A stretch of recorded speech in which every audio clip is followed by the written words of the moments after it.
Hello, this is Solar Solace. It's the 30th of July, and here's the little group of cows.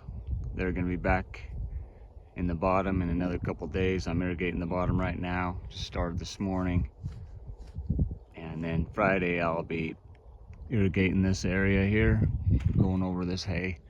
They haven't done as good as I'd hoped they would cleaning up these windrows because it's pretty poor, so I don't blame them. But as the hay grows through it, and as I water it, and as the microbes work on it, I don't think that it will be an issue for the swather. So that was kind of the purpose anyways, besides, you know, bringing the cows up here to clean these windrows up and keep them off this bottom. But today's the day that I turned Buck and Jep, which are my two bulls, in with the herd. And it took me a little bit because they couldn't see this herd of cows because they were way down in the bottom and they could only see that herd of cows, and so they didn't want to go. But Buck's been through the routine enough. He's 5 years old now that finally he came, but Jep, he didn't know what was going on, so it took him a little bit longer. I had to actually maneuver my fences to kind of keep him from going back, and then I just left for a while, and when I come back he was up here, and I just lifted up one of those blue posts there and he went underneath eventually to the herd. But I'm sure that they're probably pretty happy to be back with the herd and not just a couple of boys fighting. Like I say, Buck's 5, Jep's 2, so they really don't get along much anyways. They don't fight too much because Jep just he knows he's not going to win.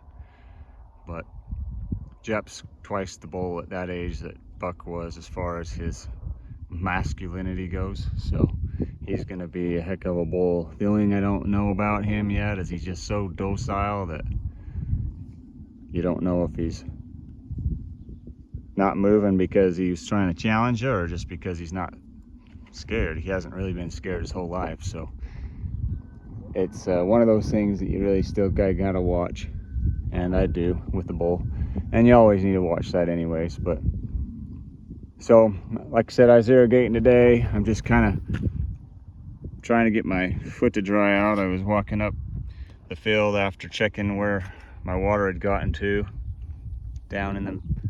running down this field, and I ended up stepping right in the ditch and filling my boot full of water. But it's not the first time for sure that it's happened.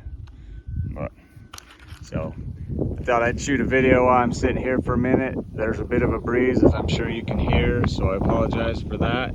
Seems like there's never a time when there's not a breeze. You can see that the reeds canary along the ditch bank is all we can see. The wind's shattered it, I'm sure. It's one of the earlier grasses here in July. It's pretty much done its thing, and it's getting to the point where the cows don't like to eat a lot of it. It's lignified so much that it's kind of hard for them to digest. But they've done really well on the alfalfa to kind of set it back like as though it had been cut. As I pan across here, you can obviously see where my water got to better. It's just part of this top piece, this upper piece, is that it's hard to get water through the whole thing. It's such a gravelly soil, and that's why I'm trying to get this organic matter built up in it, so that and then get some grass roots established in it, so it should be a little bit easier to irrigate, hold, and start to aggregate better up here. Alfalfa does well up here, but the whole dynamics of it, you got to have a grass in there to hold the cows up and to hold moisture up as it rolls across your field where I flood irrigate this. It's not easy to get water through here. So hopefully with increased organic matter and increased grass roots, which are kind of happen at the same time, right? They're synonymous with one another. But I didn't end up moving my water up here to them today just because at this point they can literally get in the canal really easy to get water. Plus I'm going to take them out of here tomorrow or the next day. Tomorrow's Wednesday. I'll probably pull them out of here Thursday. The day before I start to irrigate this, give as much time for the bottom to dry out as it needs. There's the two bulls right there in the foreground. There's buck and Jeb right there. So nice looking bulls, I think. I just made an appointment today. Buck's 5 again. He's bred for 4 seasons. And sorry for this turning sideways. I'm trying to put my boot back on, but he's bred for 4 seasons, and I like Buck. He's not really mean. He's noisy. He likes to dig holes, and it's just time for him to move along. His genetics are Hoffman AI breeders in Logan, Utah. If you want to do a search on that, you can get his genetics through 30 bucks a straw, I think. If you buy 10, they're 25 a straw. But if you want him, I have an appointment with some guys who are originally from Ghana. And I might get a video of that and put it online. I don't know, maybe YouTube will kick it off. But these guys come, and I end up putting the animal down right here on the field, and they literally take everything but the paunch, which is the gut feel, right? Whatever was in the rumen, but they literally take it all, which makes me feel good because they use the entire animal except for, you know, what the animal had in its gut. So part of the reason why I like these guys. I don't sell them for a lot. I don't get a lot out of him, but every bit of him will be used.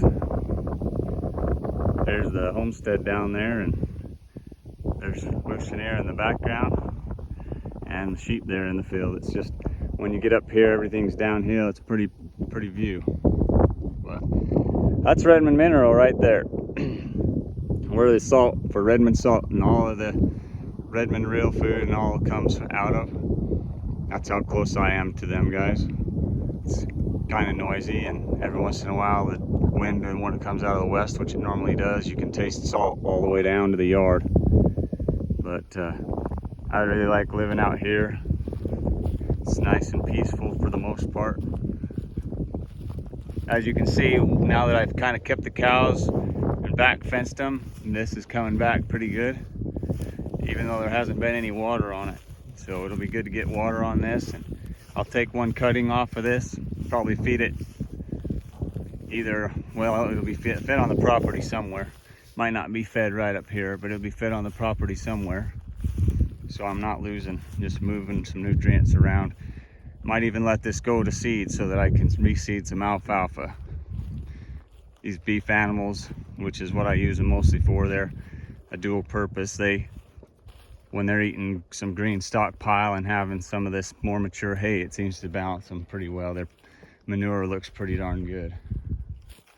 So this is kind of how they get water when I don't have my trough, as they just, when it's high like this, they just get right down in there and get it pretty easy. But this is the canal that I'm irrigating out of right now. This is called the spring ditch, or the big ditch. This comes out of Redmond Lake, which is spring fed in this valley down here, just in the northern part of Sevier County, Utah. It's kind of cool. So, well, this video is maybe not real exciting today. Just wanted to show you. Just wanted to kind of get this as a marker for when these animals got turned in, when I got the bulls turned in.